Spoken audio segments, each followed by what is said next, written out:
सैनिक भाइयों नमस्कार। आज हम लोग डिसेबिलिटी पेंशन का ऊपर कुछ इम्पोर्टेंट जानकारी ले लेंगे। पहले भी कुछ लेटर निकला हुआ था डिसेबिलिटी पेंशन का ऊपर, इंक्वायरी भी चल रहे हैं। क्या सरकार देना चाहता है, नहीं देना चाहता है? जो डिसेबिलिटी से आया हुआ अपना भाई लोग के लिए क्यों डिसेबिलिटी पेंशन नहीं देना चाहता है, इसका बारे में भी एक बार जानकारी ले लेंगे। अपना कांग्रेस का नेता ने क्या बता रहे वो भी एक बार सुनेंगे। और जैसे ही युवा, महिलाएं, सारे वर्ग परेशान हैं, उसी तरह से हमारे देश के सैनिक, देश के पूर्व सैनिक, उनके परिवार, वो मोदी साहब की मार झेल रहे हैं। मोदी साहब का झूठा राष्ट्रवाद, झूठा देश प्रेम और झूठा सेना का प्रेम ये देश को गलत दिखा रहा है। देश में दिखा रहे हैं, लेकिन उनके एक्शंस उसके बिल्कुल विपरीत हैं। वो अपने देश की सेना को, सैनिकों को, उनके परिवारों को कमजोर कर रहे हैं, देश की सुरक्षा को कमजोर कर रहे हैं। आज का सैनिक अगर कमजोर होगा तो सेना कमजोर होगी, और अगर हमारे सैनिकों के परिवार, अगर उनको विश्वास रहेगा कि देश उनका लुक आफ्टर करेगा, तो सैनिक अपनी जान देने के लिए सरहद पर तैयार है। भारतीय सेनाएं वर्ल्ड की बेस्ट, श्रेष्ठतम श्रेणी में आती हैं।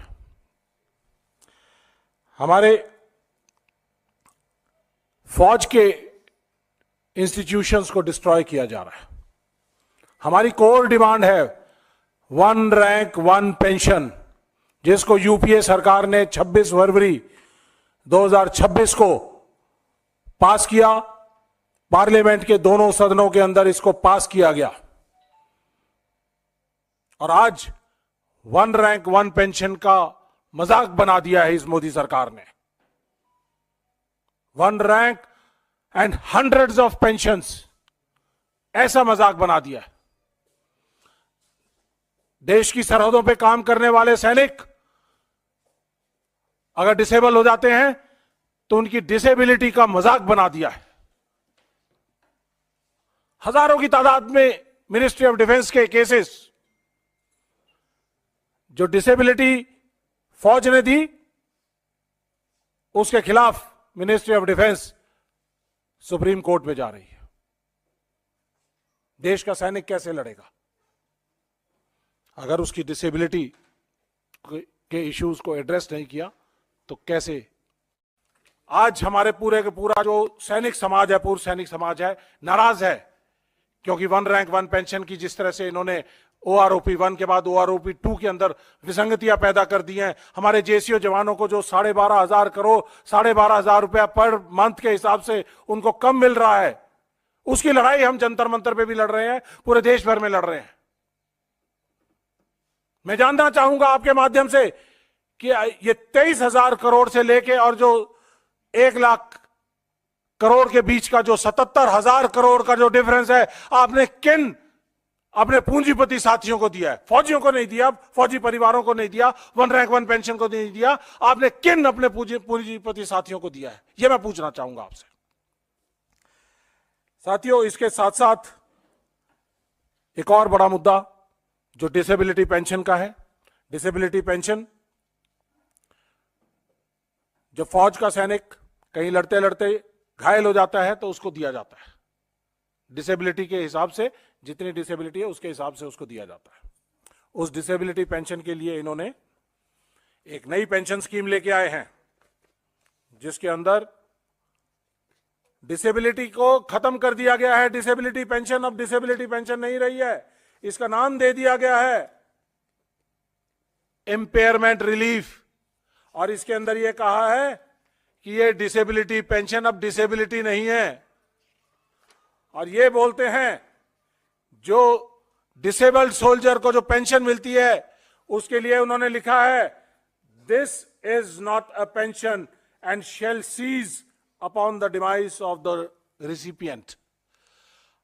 अगर सैनिक को पेंशन मिल रही थी, डिसेबिलिटी पेंशन, तो डिसेबिलिटी पेंशन मिलने के बाद अगर उसको उसका देहांत हो जाता है तो उसके परिवार को उसके पूरी पेंशन मिलती रहती थी। फैमिली पेंशन के तौर पे उसको 40% कम किया जाता था। लेकिन आज उसको ये डिसेबिलिटी पेंशन का जो पोर्शन है वो 0 हो जाएगा। मोटी मोटी बात इतनी है कि अगर 100% डिसेबल्ड सोल्जर को 100 रुपीज पेंशन मिलती थी तो 100 रुपीज उसको डिसेबिलिटी पेंशन मिलती, 200 रुपया। और जैसे ही उसका देहांत हुआ तो ये पेंशन 200 रुपए से घट के सिर्फ 50 रुपए मात्र रह जाएगी। 150 रुपए मोदी साहब इस पेंशन से निकालकर अपने पूंजीपति साथियों को देंगे। ये पेंशन पॉलिसी है। ये है मोदी जी का देश प्रेम, सेना का प्रेम, राष्ट्रवाद। पहले ये जो डिसेबिलिटी पेंशन थी इनकम टैक्स के परव्यू से बाहर थी। अब क्योंकि ये डिसेबिलिटी पेंशन ना रह के इंपेयरमेंट रिलीफ है तो ये इनकम टैक्स के दायरे में भी आ गई। तो जो 200 रुपए पेंशन मिलती थी तो उसके ऊपर 30% टैक्स लग के उसको सिर्फ मात्र 140 रुपए मिलेंगे। ये फर्क है। ये जो आंकड़ों का हेर फेर मोदी सरकार कर रही है देश के सैनिकों के साथ, इसका कितना आउटले है? टोटल आउटले सिर्फ 4000 करोड़। मोदी जी 14 लाख करोड़ एनपीए में आप माफ कर सकते हैं अपने सैनिकों को, पूर्व सैनिकों को जिन्होंने लड़ते लड़ते घायल हुए हैं, उनको 4000 करोड़ नहीं दे सकते? उस 4000 करोड़ की लूट करने के लिए आपने नई पेंशन पॉलिसी निकाली है और इसको डिसेबिलिटी पेंशन को खत्म करने का काम किया है। शर्म आती है मुझे आप पे, आपके राष्ट्रवाद पे शर्म आती है, आपके सेना के प्रेम के ऊपर शर्म आती है। आपको कोई अधिकार नहीं कि आप सियाचिन में जाकर, कारगिल में जाकर, दराज में जाकर हमारे सैनिकों के साथ होली और दिवाली मनाएं। नहीं चाहिए ऐसी होली और दिवाली आपके साथ। हमें चाहिए तो सेना के घायल साथियों का सम्मान चाहिए, उनके परिवारों का सम्मान चाहिए। हमें 1 रैंक 1 पेंशन चाहिए।